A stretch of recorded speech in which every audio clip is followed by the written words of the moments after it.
Hello everyone, how are you all? I hope you all are doing well. So, today I have come up with a new topic, and that is punctuations. Yes, punctuation marks.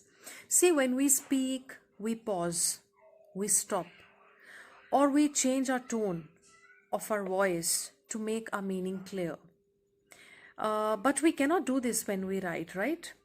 So, when in writing, we use punctuation marks such as full stops, commas, and question marks to make our meaning more clear. So, watch the video till end, and you'll get to know many punctuation marks which are very commonly used in writing. So, let's get started. Punctuations. Let's eat, Grandma. What? Let's eat, Grandma. Punctuation saves lives also. Let's see further. So, what is a punctuation? Punctuation is a system of symbols that we use to separate sentences and parts of sentences and to make their meaning clear. Each symbol is called a punctuation mark. There are 14 punctuation marks in English grammar.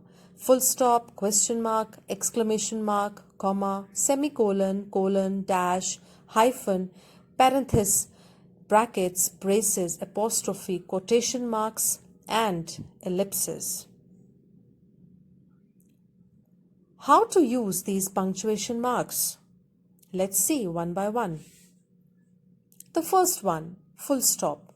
A sentence is the expression of a complete thought, and full stops are used to mark the end of a sentence, that is, a complete statement.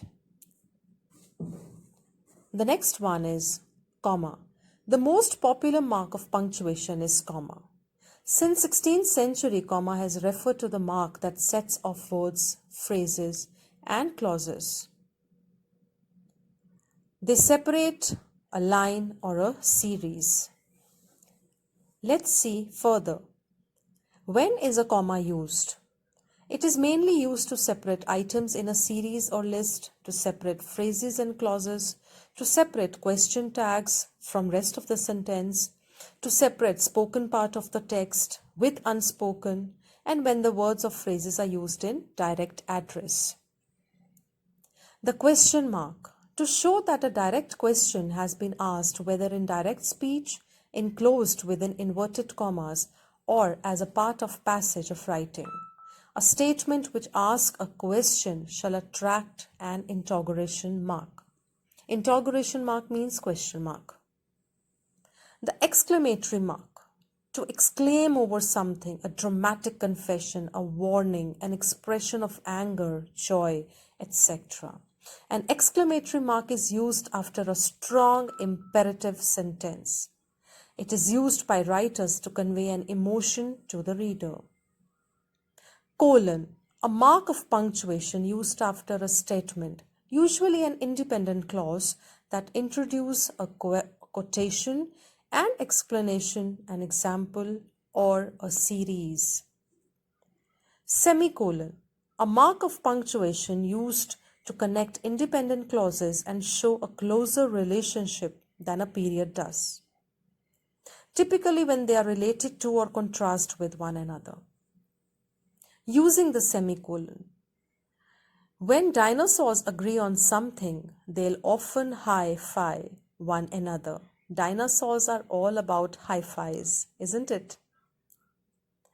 How? How do I use a semicolon?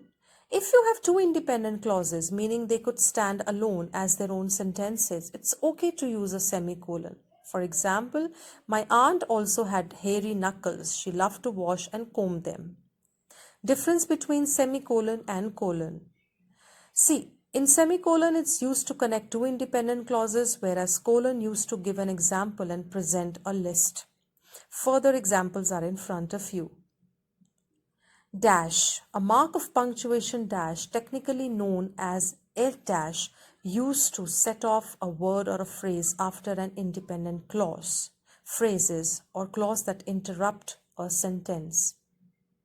Hyphen, a short horizontal mark of punctuation used between the parts of a compound word or name or between the syllables of a word when divided at the end of a line. Difference between M dash, N dash and hyphen. M dash denotes a pause in a thought, N dash denotes a range, and hyphen, it is used for a hyphenation of words like coordination, able-minded. Brackets. These are used to set off material that is not very closely related to the rest of the sentence. They usually give extra information. They are also known as parentheses. The slash or oblique, most often used to represent inclusive or exclusive division or fractions as a date separator in writing. Thank you for watching.